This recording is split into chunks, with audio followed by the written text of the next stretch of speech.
Perfect. Okay. And I'm just going to go for a very brief introduction. So hi, everyone. Thanks a lot and welcome to this month's NeuroMeetup session.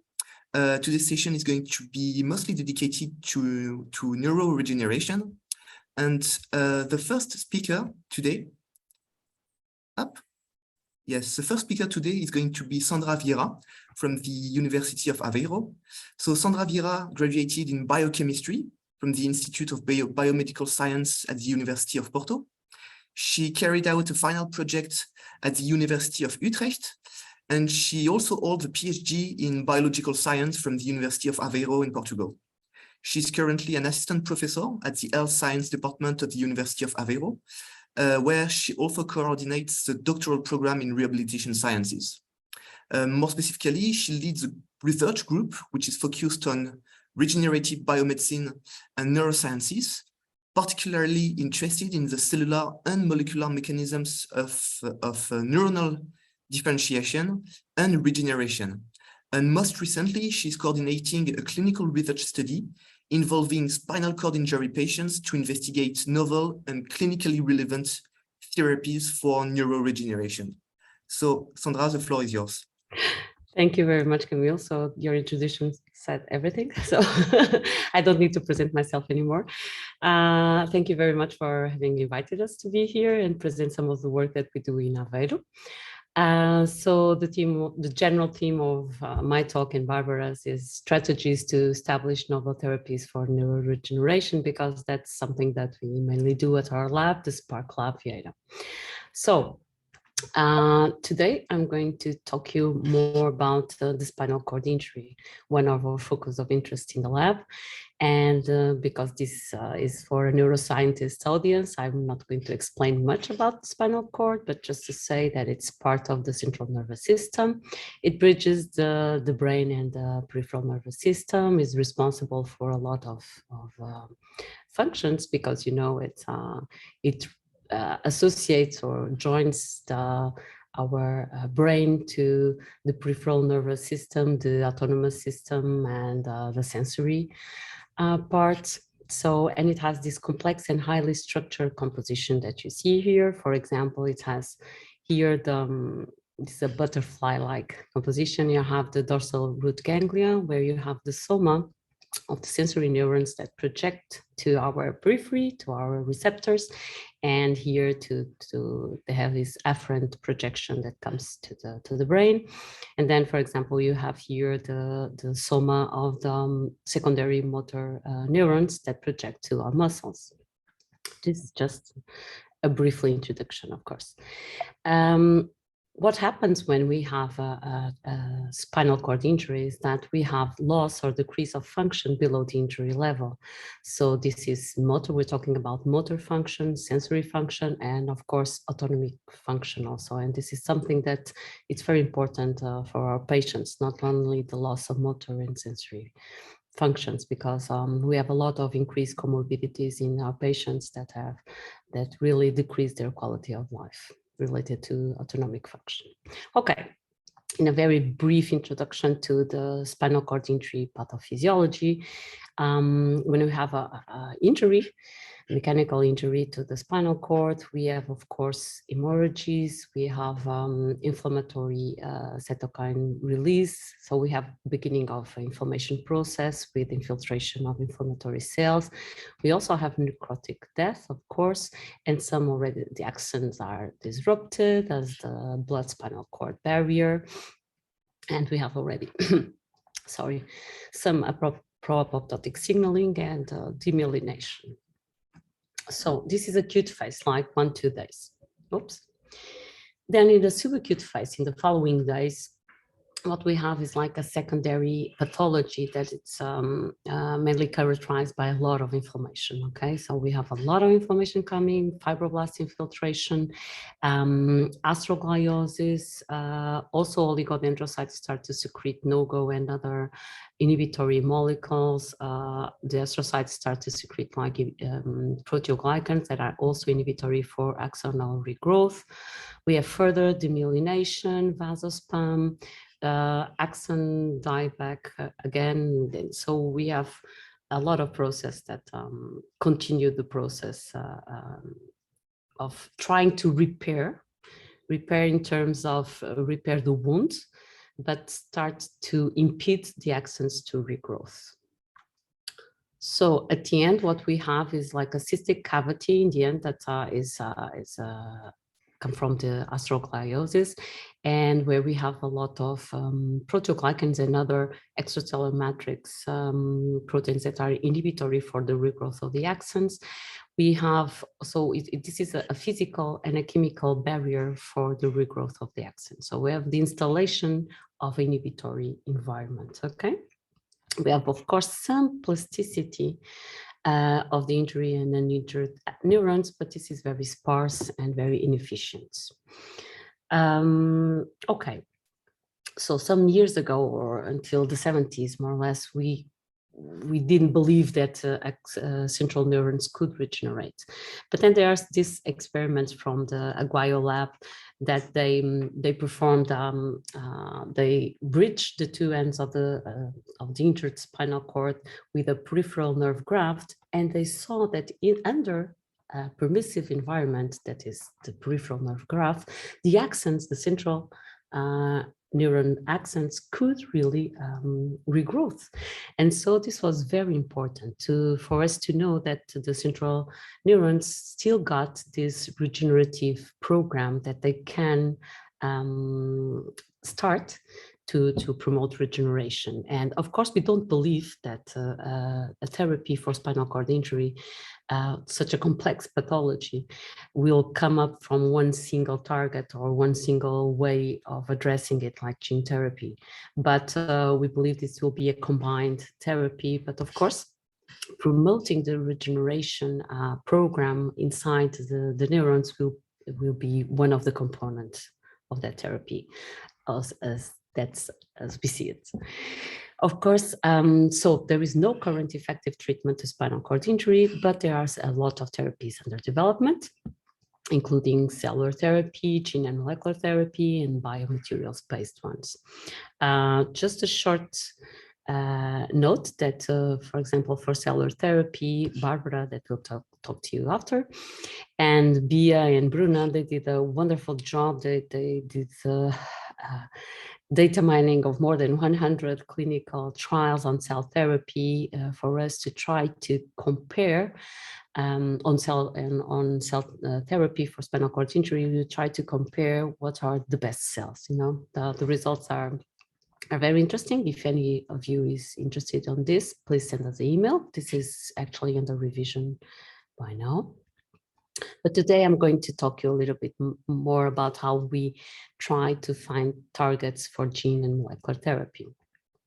So our strategies to identify pro-regenerative targets pass by transcriptomics, okay? So we perform or we analyze transcriptomic studies on neuroregenerative models, and then we compare the lists of differential express genes between conditions, of course, regenerative versus non-regenerative conditions.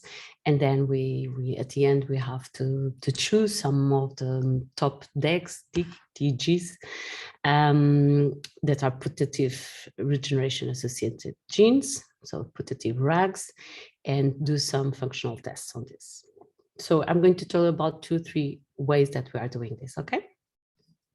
So first, one of the first models that we use is the PNS injury itself. You know that after a spinal cord injury, we cannot recover, or recover very few, not much.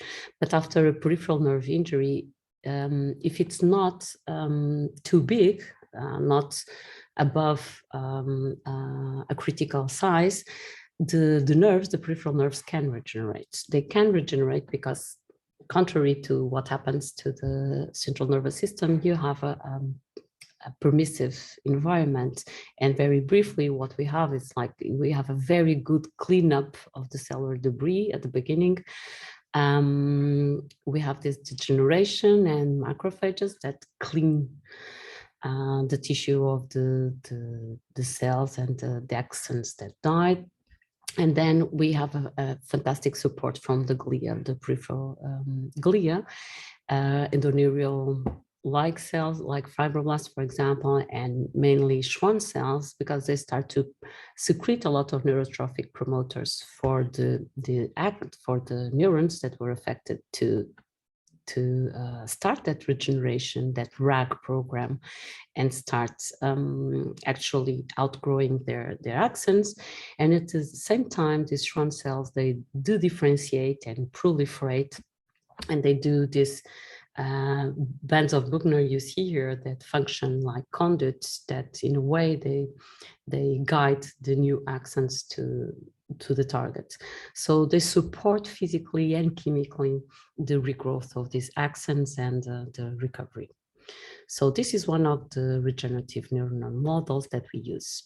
And in our Go Back project, together with Heinrich University, Düsseldorf, what we aim to do, and this is 2-3 years ago, but then we got COVID, so it took a while to get results. But our intents were then to do some comparative analysis of the early response of neurons of the peripheral nervous system, here the DRGs, and the ones whose cell bodies are embedded in this peripheral nervous system, or with the cell bodies embedded in the central nervous system, like the secondary motor neurons and primary motor neurons, and compare the early response to injury, like here in the sciatic nerve, that is a regenerative one. So these neurons can promote regeneration program that regenerates their projections under this PNI condition, and then compare it what happens to these neurons that are under a spinal cord injury, where they cannot regenerate their projections. Okay, and for example, here are exactly the same neurons, so DRG sensory neurons, and here they are the different motor neurons that are affected. So for this, we collect these neurons after 24 hours after each of these injuries. We do it by laser capture microdissection, because to have to confirm that we are seeing the transcriptomic response of neurons and not other cells, like that what happened if we collect the whole tissue. And then we sequenced the mRNA in our sequencing facility here at IBMed, using these kits that have very high sensitivity. So we just got the last batch data on July. So we are very, very anxious, and we are seeing a lot of very nice results. Hope that I can tell you about it. We meet in a fans meeting next year or something, where we can show you all the nice results. But actually, we are already comparing the lists that we have of neurons after that are genes, sorry, that are downregulated after a CI or after PNI, and we are interested in this, for example, in this genes that are upregulated in this regenerative condition, for example, like these ones, and are downregulated at the same time in a spinal cord injury, for example, or are absent because this is a regenerative condition, this is a non-regenerative one. And just to give you a little hint of what we're getting is, like, for example, these are in DRG neurons, and we see different signaling pathways being activated if you have regeneration and if you don't have regeneration, okay? And for example, the MAPK signaling pathway, the RAS signaling, and also steroid biosynthesis there. Apoptosis is very important also for a good cleanup and then to regrowth again. So, okay, so we hope to tell you a little bit more next year. Okay, other models that we use to study to find pro-regenerative targets are, for example, naturally regenerative lower vertebrates. Okay, we didn't do the experiments ourselves, but what we did a very nice, very big data mining of databases, transcriptomic databases, where they have researchers have compared regenerative versus non-regenerative or control, sham control animals. And for example, we got zebrafish, tadpole, sea lamprey, and salamander. And Jose is finishing also this data. So we are comparing what are the genes in common. And other models that we can use are, for example, artificially regenerative animals, for example. So these are three examples of studies where men made some manipulation, either genetic or, for example, here chemical in a biomaterial, or here taking out the immune system. So these are ways that the rodents were manipulated, that at the end, the researchers got improved motor recovery from these animals, okay, after a spinal cord injury. And so Patricia, for example, looked at this data, and when she performed analysis of the control and lesion and manipulated data from these studies, she found out that these studies have some genes that were commonly downregulated and others that were commonly upregulated, okay, in these different, in the transcriptome data of these three different studies. Okay, one of the genes that come up upregulated in this study was kinesin 4, so Ki4A. That, as you know, it's a kinesin, and you know for sure kinesin is a motor protein that takes cargo from the neuronal soma to the axon, to the axon tip. But actually, kinesin 4, it was interesting for us for different reasons. So it was highly expressed in the regeneration condition, and this is a protein that it was thought to be expressed only under developmental conditions and not in the adulthood. So, and this is not only a kinesin that works in developing neurons in postmitotic cells, where it promotes the axon growth by transporting substrates like this component, ribosomal component protein, this very important cell adhesion protein, L1-CAM, or beta-1 integrin, but also it has a role as a chromokinesin. Chromokinesin means that it regulates the mitotic fuse, and it helps on cell division, but also in apoptosis, for example. It also binds PARP. So, and this also Ki4 was known to be involved in several neuropathologies, and actually there is an organization with the families of the kids affected with Ki4A mutations that have neuropathologies.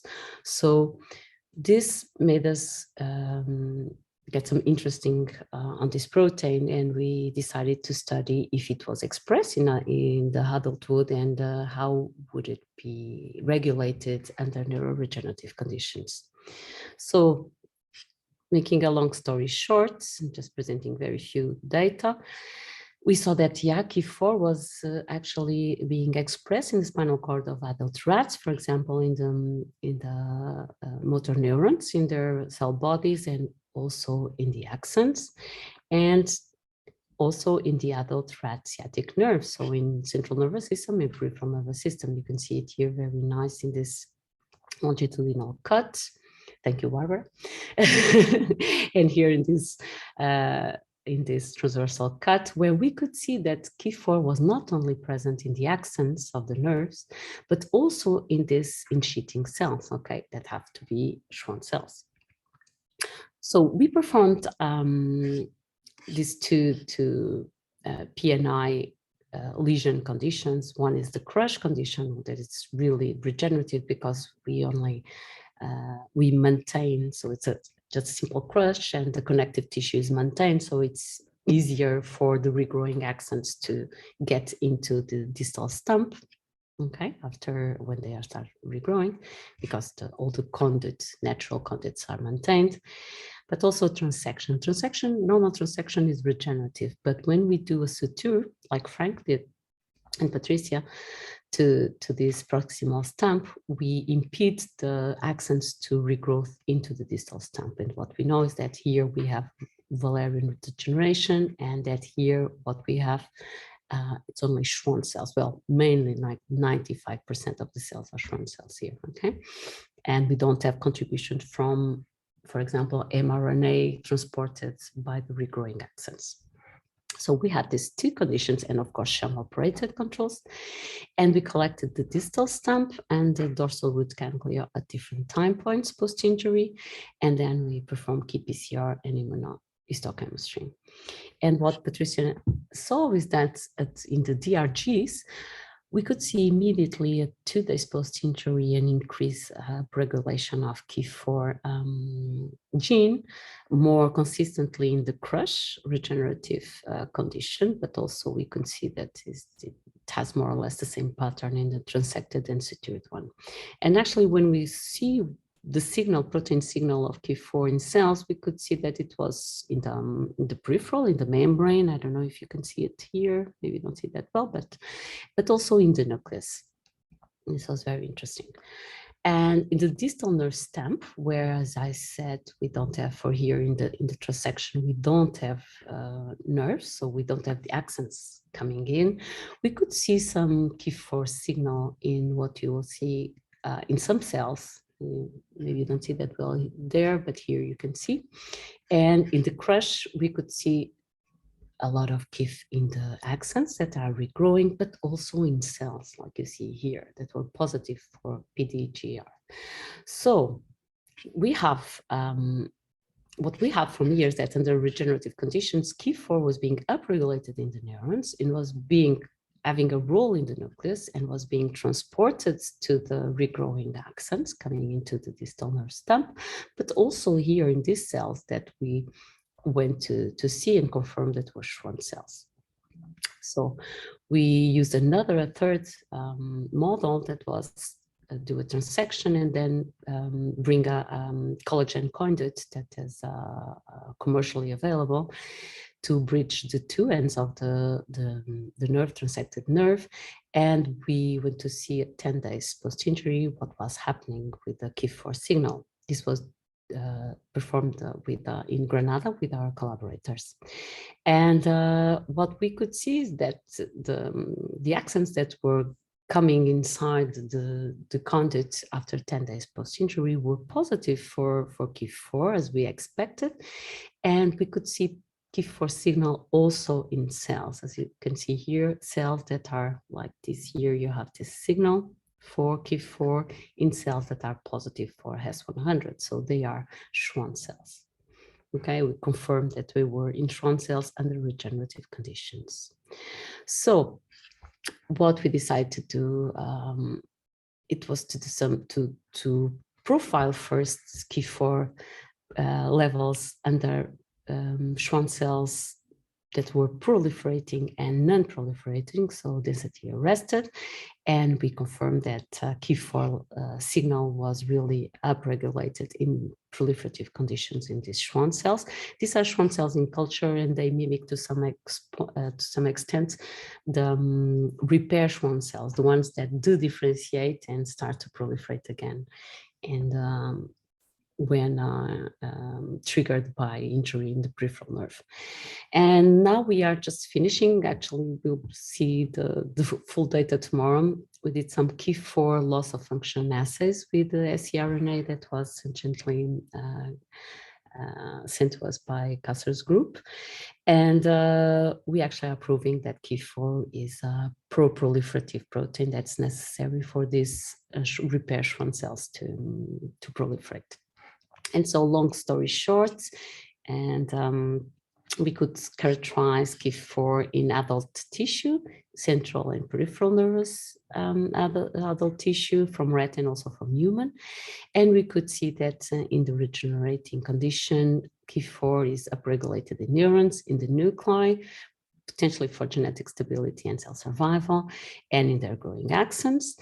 And in the differentiating repair Schwann cells. We actually think, for example, that in Schwann cells and in neurons, Ki4 also transports L1-COM, that it's necessary for axonal Schwann cell contact regrowing zone. Okay, it's important and a condition necessary for the successful regrowth and retargeting of these axons. And so that was it. Sorry if I extended a little bit my time. So I just want to thank everybody from the lab that was involved in the studies that I mentioned, and also Frank, Hans, Jesus, and Sebastian from Düsseldorf and from Granada that helped us to do part of the work and our facilities and all the funding agencies also. So we are in Aveiro. Aveiro is in Portugal here. We are known as the Veneza of Portugal. So come and visit us. We have a lot of water, as you can see, and salt pans. And this is a brief photos from our campus, university campus. So come and visit us. Perfect. Thanks a lot for the talk. That was super interesting. You're doing some very nice stuff in your lab. Just before we move to Barbara's talk, I had a few questions, mostly two technical questions, and then kind of a more opinion and open question for you. So firstly, I had a very short question regarding the go back experiment. Is it possible for you to show the slides again? If I know how to answer that. If not, I'm going to ask Patricia to tell you. So I'm not an experimentalist and let alone a specialist of neuroregeneration, but you said that you are studying gene expression only 24 hours after the artificial lesion. Yes. Isn't it a bit short to see a difference in gene expression? And how would you expect the results to be modified were you to study the animal after 24 hours, while waiting more than 24 hours after the lesion? Okay, there's a very, very good question. So our collaborator, Frank and Hans, did already a lot of studies, and other people on the program, the transcriptome that it's ongoing in, I don't know, 1 week, 2 weeks, 1 month, okay? And the regeneration. So these are the molecules that do the stuff, okay? The ones that really work the regeneration process. But actually what we are interested in when we look at 24 hours is the hierarchically above proteins that trigger the regeneration process. Okay, some transactivation factors, and we are actually getting some of them that are already known to be involved in regeneration, and some that are not. So we are interested in, because the program is so vast, it is known already a lot of molecules that belong to this program. Okay, but if you see it like a pyramid, you cannot recapitulate and use in a gene therapy like 20 or 30 of these genes. Yeah, it wouldn't be feasible. So our idea is to go earlier in time and try to see those ones that are in fewer number and actually can trigger that response. But I can tell you that we don't have that few. We have a good number of genes that are really differentially expressed, and we have already results. I can tell you also, for example, that these pyramidal neurons, because they are a little bit further away from the lesion, they don't they didn't differentially express much genes, for example, okay, just like 200 or something like this. Okay, but this one's not. This one's we could see. We could see some of the genes in common, okay, between those two that are regenerative, and that's something we really like, that are in common between those two and different from this, for example. Okay, very interesting. Okay, thanks a lot for the explanation. I had a second technical question. This is regarding the partially neuroregenerative animal models that you mentioned at some point. You said that it was possible to modify some animal models, exactly, to have some artificially enhanced regeneration in the SCI. Yeah, that's really interesting. Can you tell us a little more about that? Okay, this weren't performed by us, but I can tell you about Ephrin-4 is a known gene that regulates neuritic outgrowth. And these authors, they did Ephrin-A4 knockout mice, and they saw improved functionality. And the same for these ones. But these ones were done in rats. This was, they put a scaffold to bind both ends, and they gave, I think they put neurotrophin 3 in the scaffold, okay? So the scaffold was a carrier also of neurotrophin 3. And these are atemic nudes. So because of that part that I told you, that inflammation is very detrimental, and it's like the secondary pathophysiology moment of this pathology that's really detrimental and leads to a lot of cell death. Mm-hmm. And they actually saw that atemic nude rats, they didn't have the thymus, they could recover more. Okay, this is not 100% recovery. Of course, it's always better than in humans, but because rats heal and mice heal better the spinal cords. They don't heal, they are mammalians, and they don't heal totally the spinal cords as we. Mm-hmm.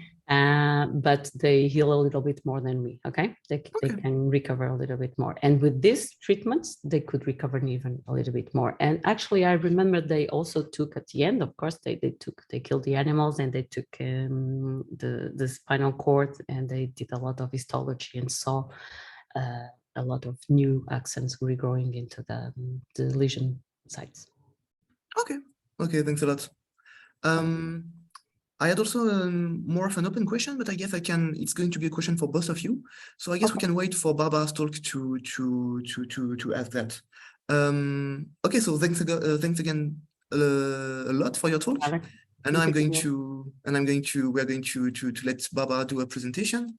If you're ready. So I'm just going to do a very quick introduction.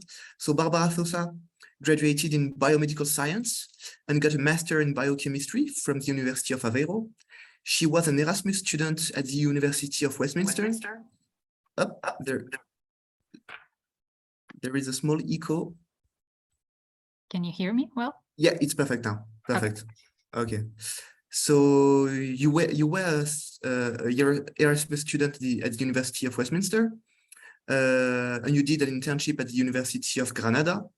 You are currently a PhD student in biomedicine in the lab of Dr. Sandra Vieira, and more specifically, you are focused on personalized combined therapies for neuroregeneration upon spinal cord injury by analyzing clinical samples from spinal cord injury patients and studying genetic modulation and electrical stimulation strategies with clinical relevance for spinal cord injury. All right, so the floor is yours. Okay, thank you. So let me just share my screen. Let me know if everything is okay. Yeah, it's perfect. Okay, so thank you very much for the kind invitation, Camille, for the opportunity to be here today and present a little bit of my work. And after this brief introduction on what we do in our lab by my supervisor, I'm going to talk a little bit more in detail on what we do regarding capacitive electrical stimulation and what we have been studying on its impacts on neurogenic signaling. But before I enter in any more detail on these experiments, I need to do a little bit like a flashback on the previous talk and remind a little bit of axonal injuries in the human central nervous system, in the human and mammalian central nervous system. And upon injury, we have just heard that these axons in human or mammalian central nervous system fail to regenerate, unlike what happens in the peripheral nervous system, where both axonal regeneration and some target reinnervation take place after injury. And this is due to the differences of the environments in the two systems, where we have a much more inhibitory environment in the central nervous system, rather than a much more permissive one in the peripheral system.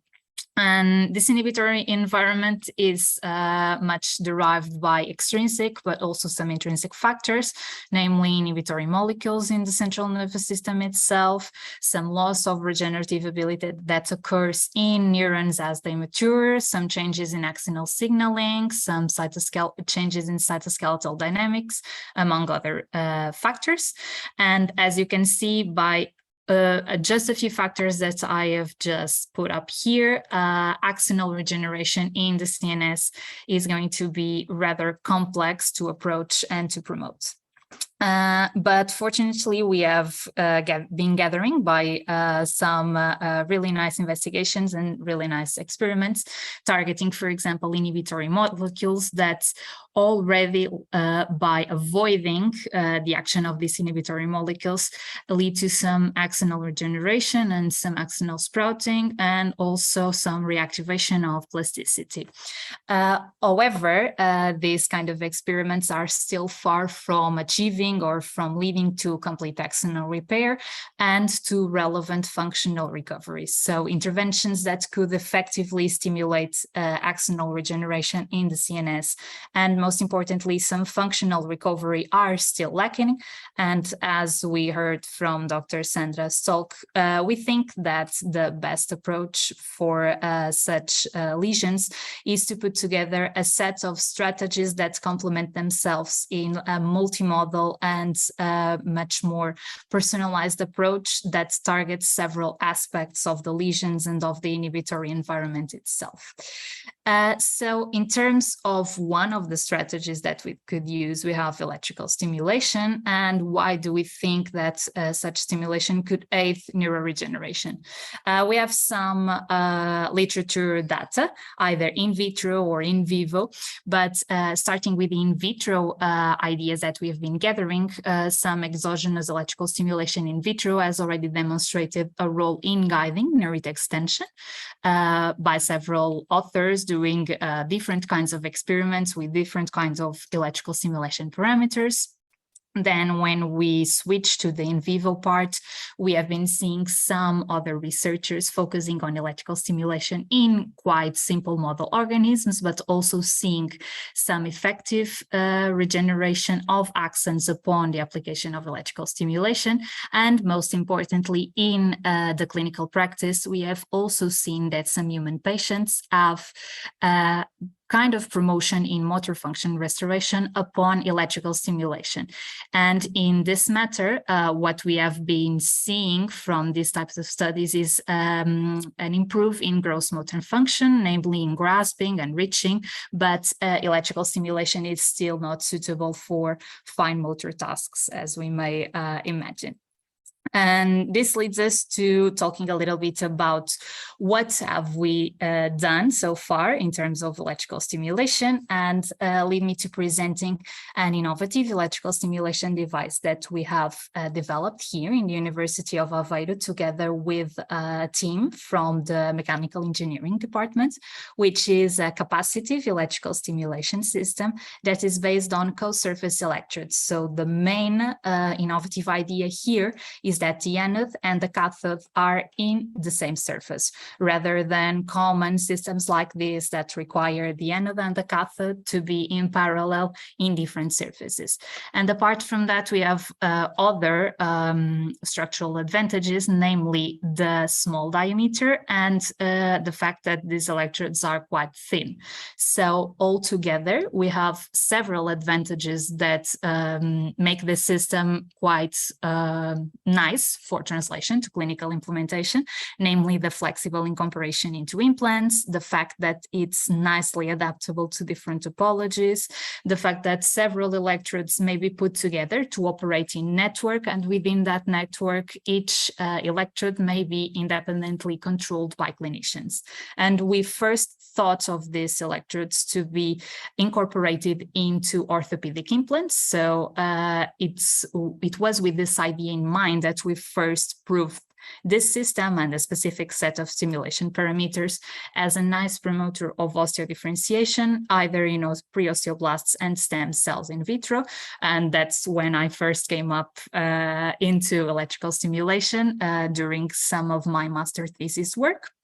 And thinking about this and the main objective of my PhD, why not put together the best of both worlds and try to translate maybe this system into neuroregeneration or neurodifferentiation. So we hypothesized that if this system could actually potentiate neuronal differentiation. So for that, we gathered our most common model, a cellular model for neuronal differentiation, which are the SHSY5Y cells, the neuroblastoma cells, during their neuronal differentiation in a quite well-established protocol using retinoic acid and reduced serum condition for the first 5 days, and then an extra period of 2 days without serum and with brain-derived neurotrophic factor.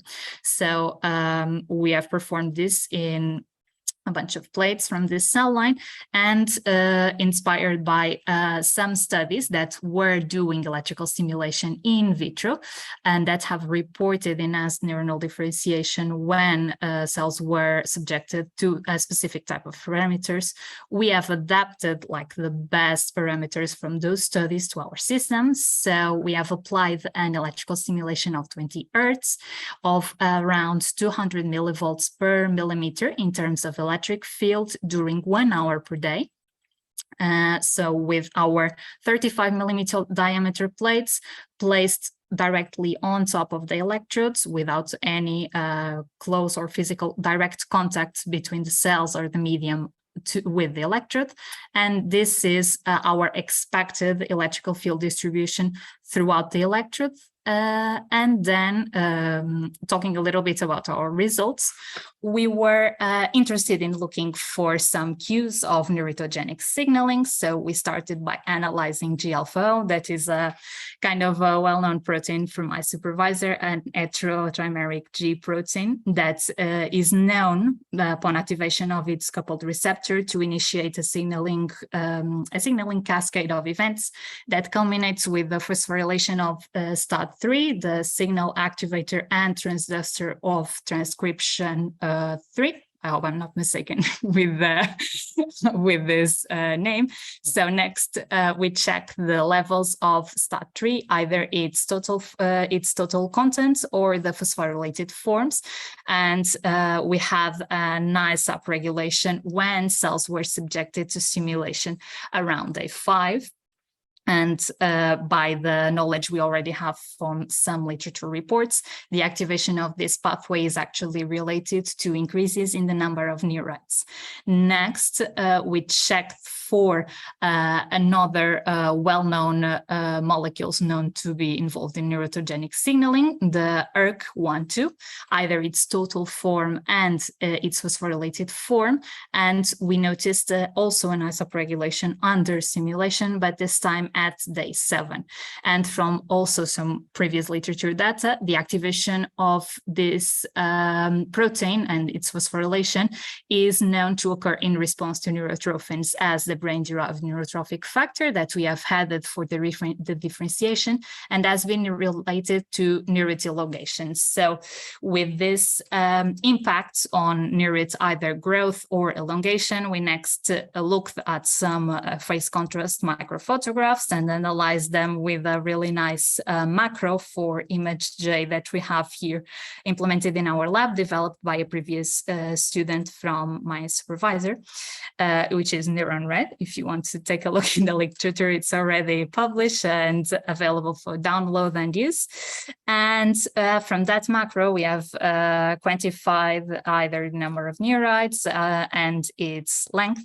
And what we have gathered is that comparing the initial time points that we have first analyzed in these photos, day 3, and the final time point at day 7, that we get a nice increase in the number of neurites per cell body in our final time point at day 7 on the stimulated cells, and also that we have a nice increase in the neurite length in the stimulated cells when we analyze them at our final time points.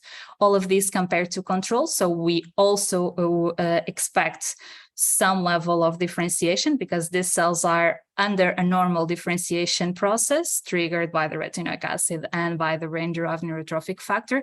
But what we are seeing are some cues that stimulation effectively potentiates or seems to potentiate their differentiation. So we went to look for other data in the literature that could correlate or corroborate or not our results.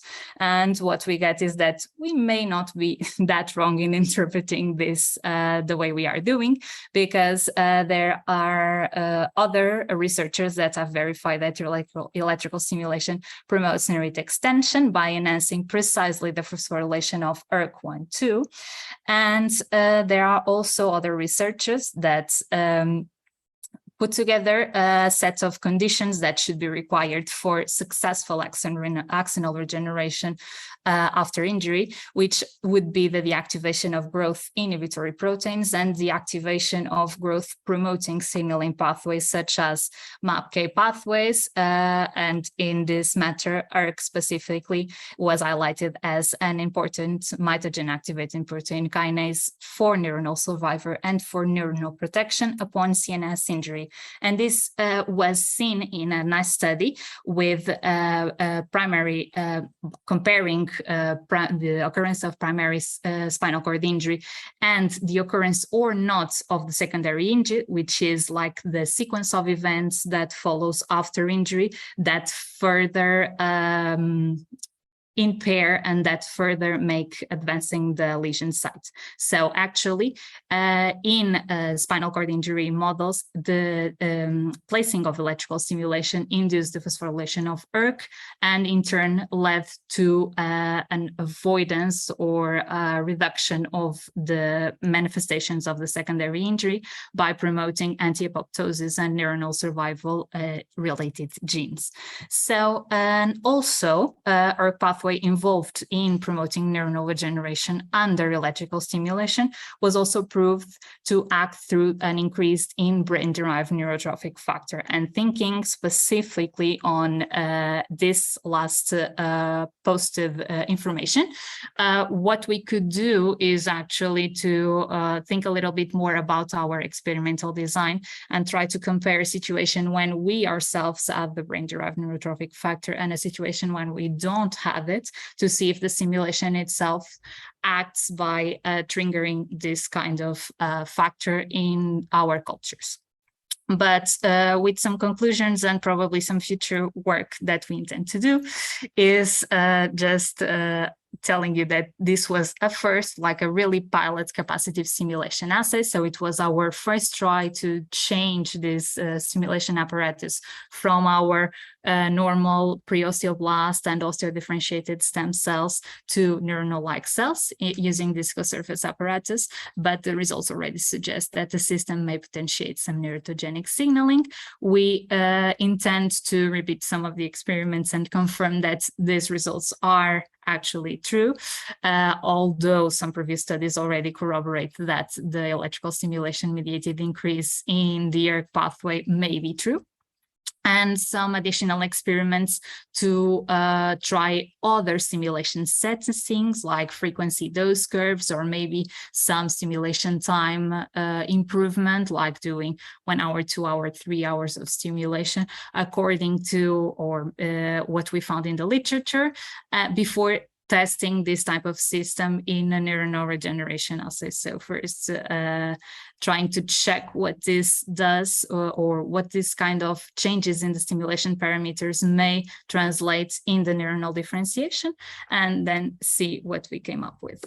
And that is it. So thank you very much for the attention. I finished my presentation also with the same set of images from Aveiro to hope and try to convince you to come and visit us. And with a thank you to my supervisor here, Dr. Sandra Vieira, and also our collaborators in the mechanical engineering department. A thank you to my laboratory group, and also a thank you to the funding agencies. All right. Thanks a lot for your talk. Thank you. These are some pretty impressive results. In your opinion, when can we expect to see some clinical trials? No. We have the same question for this system applied to the orthopedic implants. So Okay.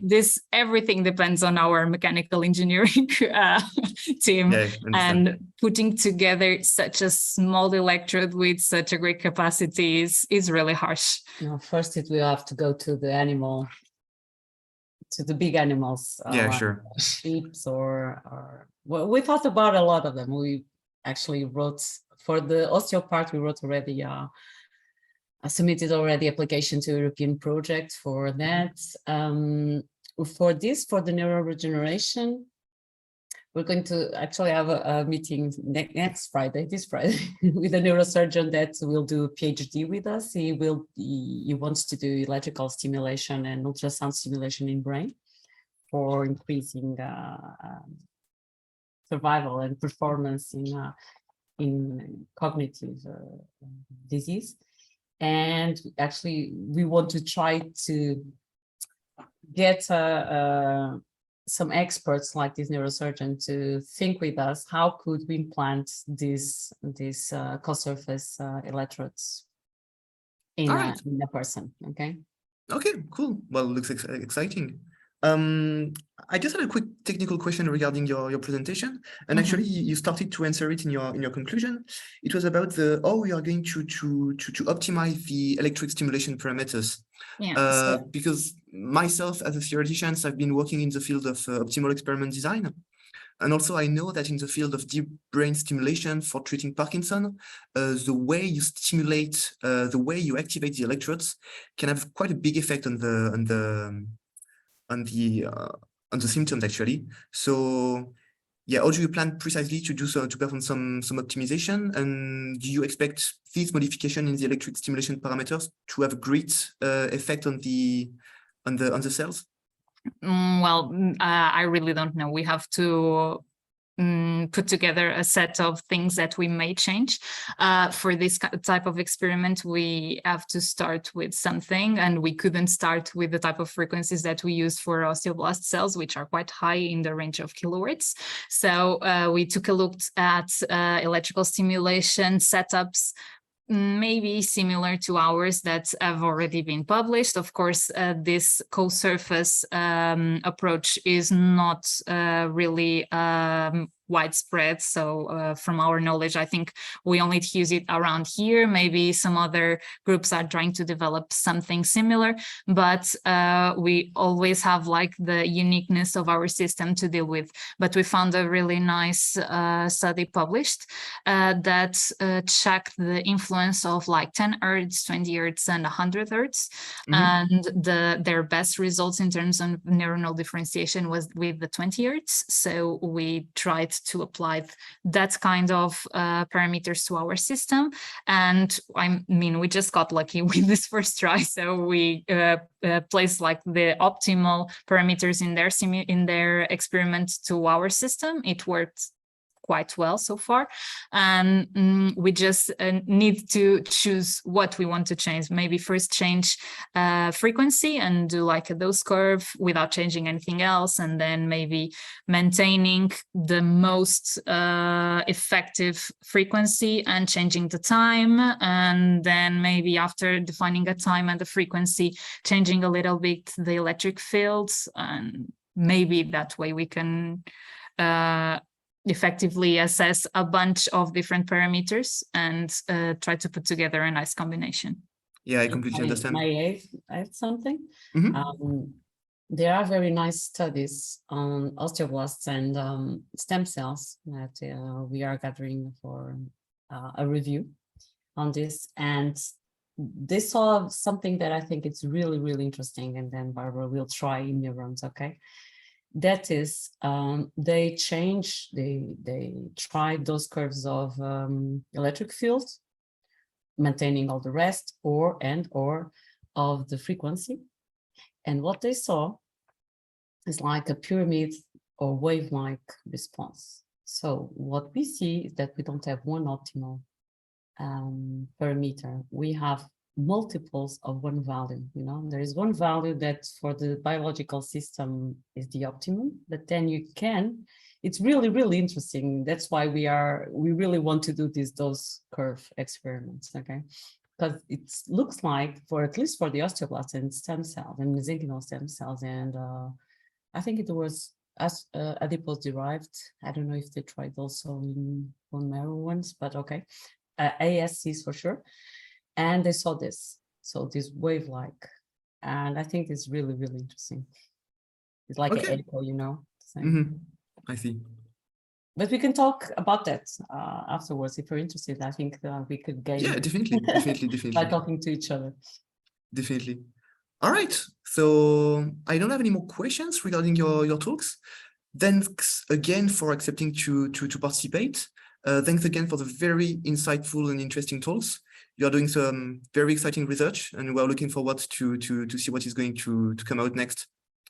Well, thank you very much, Camille, Thank you for the invitation, for being here, and I hope that somebody in Bern wants to come here. You, if you want. I already secured the postdoc position for next year, but and I'm mostly on the theoretical side. But I think we have some common interests, especially regarding the this optimal experiment design area. So we'll definitely keep in touch. Yeah, we keep in touch. And for anybody that is seeing that it's interested in our work, please just send us an email, and we are very glad to talk and to do some collaborations. Perfect. All right. Okay. So Barbara, Sandra, thanks again for participating, and have a nice evening. Yeah, you too. Thank you. Thanks a lot. Bye. Bye.